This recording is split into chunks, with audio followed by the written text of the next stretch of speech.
Win situation पे he cease fire हो सकता है। अगर एक साइड को लगे कि साहब मेरा तो नुकसान हो गया तो वो सीज फायर एक्सेप्ट नहीं करेगा। सब दिखाना चाहते हैं इजराइल और ईरान की मेरे में मिलिट्री स्टेमिना है इसे कंटिन्यू करने का। ठीक है, ईरान ने देखिए बहुत अच्छी स्ट्रैटेजी इस्तेमाल करी है। उसने कहा कि अमेरिका ने मेरे पे वार किया है, मैं इज्जत के लिए मुझे अमेरिका पे पलटवार करना ही होगा। लेकिन वो पलटवार उसने ऐसे तरीके से किया जैसे कासिम सुलेमानी के शहीद होने के बाद उसने किया था। उसने उस वक़्त इराक में जो अमेरिकन बेस है उस पे हमला किया था, लेकिन इराक को बता दिया था कि हमला होने वाला है, आप चौकन्ने हो जाओ, अमेरिकन को भी बोल दो बंदे हटा ले, हमला तो हम करेंगे साहब, कि ना करें सवाल ही नहीं है। और ये करके उन्होंने पॉलिटिकल विल दर्शा दिया, नुकसान नहीं किया, मतलब इसको बोलते हैं वर्च्यू सिग्नलिंग। ठीक है, तो इस बार भी बिल्कुल वही हुआ है जो डोनाल्ड ट्रंप की पहली टर्म में हुआ था। उन्होंने पलटवार किया, लेकिन ऐसे तरीके से किया जिससे अमेरिकन का कोई नुकसान ना हो और वो दुनिया को ये दिखा दें कि हाँ पॉलिटिकल विल है ईरान में इस वक्त भी अमेरिका जैसी सुपर पावर पर पलटवार करने का। इसका मतलब कि अगर आपने हमको ज़रूरत से ज़्यादा धकेला तो एक open ended war middle east में हो सकती है। Politically this is the last thing that Donald Trump wanted, और उन्होंने कहा ये तमाशा बंद करने का समय आ गया है। हमारा एम था न्यूक्लियर फैसिलिटीज को हिट करना, उनको सीवियर डैमेज करना, डिग्रेड करना, ईरान का न्यूक्लियर प्रोग्राम, हो सके तो डिस्ट्रॉय करना। डिग्रेड हुआ है या डिस्ट्रॉय हुआ है अभी तक बॉम्ब डैमेज असेसमेंट नहीं आई। ठीक है, इसलिए अमेरिका ने कहा कि हमने अपना पॉलिटिकल एम अचीव कर लिया है। ये इजराइल है जो कह रहा था कि न्यूक्लियर तो था ही, लेकिन डिस्ट्रक्शन ऑफ न्यूक्लियर एबिलिटी, लेकिन हम तो रेजिम चेंज भी चाहते थे। रेजिम चेंज मतलब आप अस्तित्व को खतरा डाल रहे हैं ईरान के, और अगर आप कहें कि साहब कुछ नहीं होगा रिटेलिएशन में तो वो अनरियलिस्टिक है। ईरान ज़बरदस्त रिटेलिएशन कर रहा है और जिससे नुकसान हो रहा है जो कि टीवी स्क्रीन्स पर दिख रहा है। पहली बार ईरान की पॉपुलेशन को इतना सहना पड़ा है। इजराइल ने भी कहा जब हमने शुरू किया हमें मालूम था हमारा नुकसान होगा, लेकिन जो मुद्दा था इतना गंभीर था कि हमको रिस्क लेके करना ही पड़ा। तो मेरे ख्याल तो दोनों ऑफ रैंप चाहते हैं, नंबर एक। नंबर दो, ईरान ने कह दिया है कि भाई अगर इजराइल बंद करे तो हम भी बंद कर देंगे, अगर इजराइल ने नहीं बंद किया हम भी जारी रहेंगे। क्या इजराइल डोनाल्ड ट्रंप की को ठेंगा दिखा सकता है? I don't think so. Donald Trump ने बहुत किया है इजराइल के लिए और Israel will have to be grateful, और इजराइल को अभी मदद चाहिए अमेरिका की in terms of military equipment, in terms of financial aid, in terms of reconstruction। तो मैं नहीं समझता वो डिफाई करेंगे नेतन्याहू इस वक्त डोनाल्ड ट्रंप को। और ceasefire at this time suits all sides. It is good for Iran and Iraq, it is good for the United States, it is good for the region, it is good for the world. लेकिन नहीं तो अगर open ended war हो जाती, escalate होती, तो तेल की कीमतें आसमान को छू लेती, दुनिया की इकोनॉमी को धक्का लगता, शामिल यूनाइटेड स्टेट्स। जी सर, वापस लौट रहे हैं आपके पास। कर्नल जस्टिस सोडी भी इस वक्त हमारे साथ हैं। सर आ रही हूं आपसे रिएक्शन लूंगी, और कर्नल शैलेंद्र सिंह भी हमें ज्वाइन कर रहे हैं थोड़ी देर में। लेकिन बड़ी खबर बता दूं आपको, इजराइल के पीएम कुछ देर में बयान जारी करेंगे, सीज फायर पर बयान जारी करेंगे नेतन्याहू, मीडिया को संबोधित करेंगे नेतन्याहू। ये बताएंगे कि सीज फायर का जो प्रस्ताव अमेरिका की ओर से रखा गया उसे स्वीकार करने में क्या क्या रहा है, वो कौन कौन से लक्ष्य थे जिसको हासिल करने की बात इजराइल कर रहा है। क्योंकि इजराइल का ये कहना है, बेंजामिन नेतन्याहू के दफ्तर से ये बयान आया है कि हमने अपने टारगेट को अचीव कर लिया है और इसीलिए अमेरिका के सीज फायर के प्रस्ताव को हमने स्वीकार कर लिया। बिल्कुल, सीज फायर के प्रस्ताव को स्वीकार किया और कुछ देर लगेगी और जब नेतन्याहू की तरफ से पूरी ब्रीफिंग की जाएगी कि हमने क्या देखा, हमने क्या पाया और किस तरीके से अब एक मेज पर आकर अब सीज फायर की बातें हो रही हैं। कर्नल शैलेंद्र हमारे साथ जुड़ चुके हैं, लेकिन जरा सोडी साहब के पास चलेंगे। कर्नल सोडी, जरा हमें बताइएगा, जो स्थिति थी, हमने क्या खोया क्या पाया, किस स्थिति में थे, लेकिन इस रिस्पॉन्स को दिखाने की कोशिशें पूरे विश्व में चल रही हैं कि हमें जो अचीव करना था हमने कर लिया। अमेरिका कह रहा है कि हमने न्यूक्लियर पावर को ध्वस्त कर दिया, इजराइल कह रहा है कि हमने बड़ा नुकसान पहुंचा दिया, लेकिन अभी एक स्टेटमेंट इजराइल की तरफ से जारी होनी है कुछ देरों के बाद। जय हिंद विवेक जी और अनामिका जी, ये मेरा सौभाग्य कि मैं आपके न्यूज चैनल पर और विख्यात को पैनलिस्ट के साथ हूं। एक समय था जब इजराइल हर मल्टी फ्रंट वॉर आराम से जीतता था, बेशक 1948 की, 1956 की, 1967 की या 1973 की योम किपुर वॉर, लेकिन पिछले 15-20 साल से इजराइल को कई विजेता नहीं मिल रही है। हर जगह उसे युद्ध विराम करना पड़ रहा है। हमने देखा हिजबुल्लाह के साथ युद्ध विराम हुआ, अब ईरान के साथ हुआ।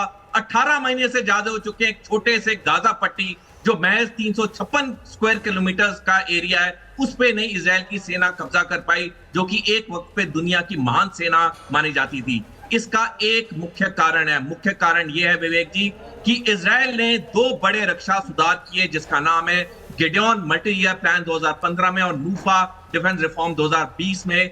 और इन 2 रक्षा सुधार की वजह से इजराइल की सैनिक क्षमता में काफी कटौती आ गई। जो आपका मूल प्रश्न है, इसमें कौन जीता कौन पाया कौन हारा, इसमें सबसे बड़ी जीत ईरान की हुई है।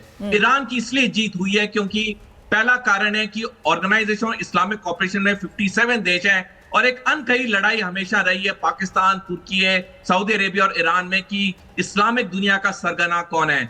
जिस तरह से ईरान इजराइल के सामने खड़ा हुआ है, जिस तरह से ईरान अमेरिका के सामने खड़ा हुआ है, पहली बात तो साफ होगी कि इस्लामिक दुनिया का सरगना अब ईरान है। दूसरी चीज, जो अमेरिका और इजराइल के मकसद थे कि वहां का न्यूक्लियर पूरी सिस्टम को खत्म किया जाए, वो तो उन्होंने हासिल किया नहीं। वहां पे कोई मेजर डैमेज नहीं हुआ ईरान के न्यूक्लियर इंस्टॉलेशंस के में एनरिचमेंट प्रोसेस में। तीसरी बात, जो ये बार बार रेजिम चेंज की बात कहते थे, कोई रेजिम चेंज ना हुआ है ना हो सकता है। अमेरिका और इजराइल से भारी चूक ये होगी, इन्होंने सोचा ईरान एक फटीचर देश है, एक पिछड़ा हुआ देश है, ये कोई ज्यादा जवाबी वो नहीं करेगा, कार्रवाई नहीं करेगा, हम आराम से उस पर जीत पालेंगे।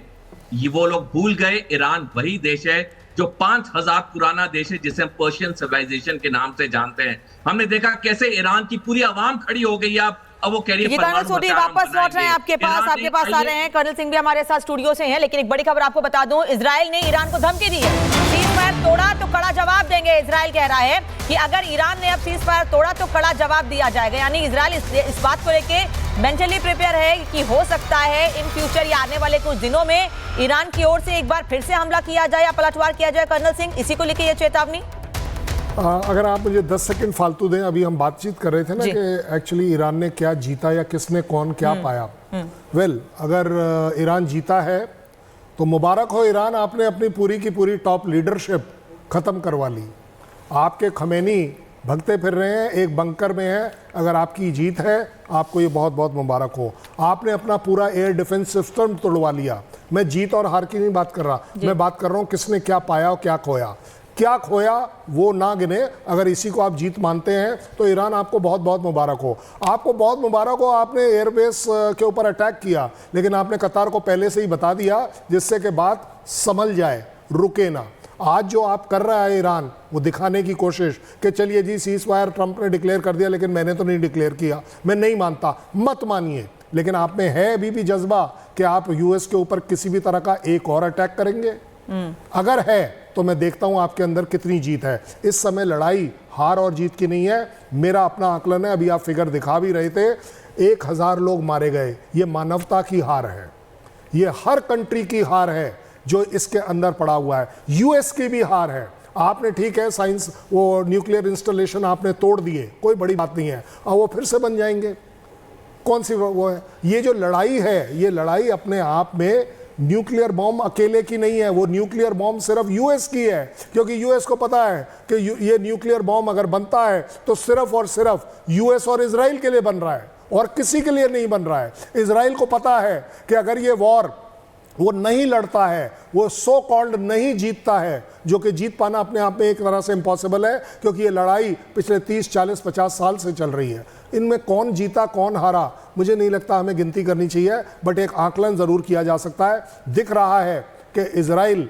जीता हुआ है, हारा हुआ पार्ट है कि यस लॉसेस है। ईरान अपने आप को दिखा रहा है कि वो जीता है। उसका ये सिर्फ कह देना कि न्यूक्लियर इंस्टॉलेशन में कोई प्रॉब्लम नहीं हुई है, तो आपको बोलने की क्या ज़रूरत है, ये तो आपके बेनिफिट में जाता है, आपको डिक्लेयर क्यों करना पड़ रहा है? इसी को बोलते हैं प्रोपोगंडा, इंफॉर्मेशन वॉरफेयर जो वो कर रहा है कि चलो जी 10, 20, 25 गाड़ियों को खड़ा करके दिखा दो कि जी मैंने निकाल लिया। हो सकता है आपने निकाल लिया हो, मैं कहता हूं as a strategy is it not worth it कि आप मत बताएं।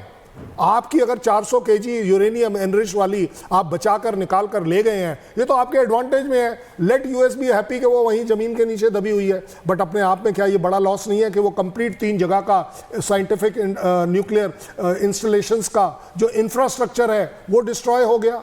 आप अगर बात कर रहे हैं जीतने की कि मैं स्ट्रेट को क्लोज कर दूंगा, है हिम्मत आप में क्लोज कर देंगे? आप ऑलरेडी सैंक्शन से मरे पड़े हैं, दबे पड़े हैं। आप अपनी इकोनॉमी को कहां ले जाएंगे अगर स्ट्रेट को रोक देंगे? ये सब जो होता है ये एक प्रोपोगंडा के तौर पर, ब्लैकमेलिंग के तौर पर, पूरी वर्ल्ड अटेंशन को ड्रॉ करने के लिए ईरान की एक सोची समझी बिल्कुल दो एंगल सूरी साहब ने जो कहा और सिंह साहब ने जो कहा, 2 एंगल यहां पर दिखते हैं। इसे भी जरा हम जानने की कोशिश करेंगे। पर इजराइल सरकार का बयान आ गया, जंग में ऐतिहासिक सफलता मिली, ये इजराइल की तरफ से कहा गया है। आईडीएफ ने खतरों को खत्म कर दिया, जो भी खतरे हो सकते थे भविष्य में उसे खत्म कर दिया, इजराइल का कहना है। खतरों को खत्म कर इजराइल को सुरक्षित किया गया है। जनरल जीडी बख्शी हमारे साथ जुड़े हुए हैं। 2 अलग अलग एंगल इस वक्त आप सुन पा रहे थे जनरल साहब, और ये जो इस वक्त कहा जा रहा है कि खतरों से हम बच गए, खुद को सुरक्षित कर लिया इजराइल की तरफ से,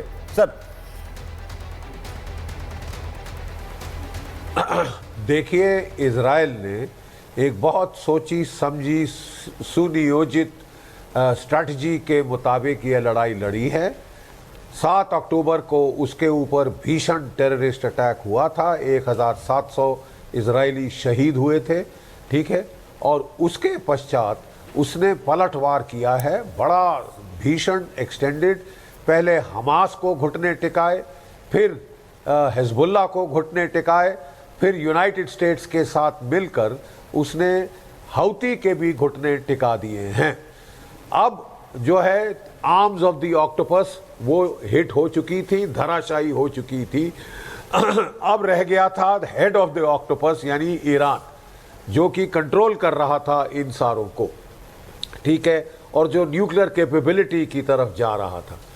तो इस बार भी देखिए ईरान और अमेरिका ने बड़ी कोऑर्डिनेटेड तरीके से पूरी प्लानिंग करी, मट जेफ प्ले किया, good cop bad cop play किया। शुरू में अमेरिका बातचीत कर रहा था, ईरान लड़ाई की धमकी और तैयारी कर रहा था। और 13 जून को जैसे ही 60 दिन का पीरियड जो डोनाल्ड ट्रंप ने दिया था नेगोशिएशन का ख़त्म हुआ, और नेगोशिएशन चल ही रही थी कि इजराइल ने वार कर दिया।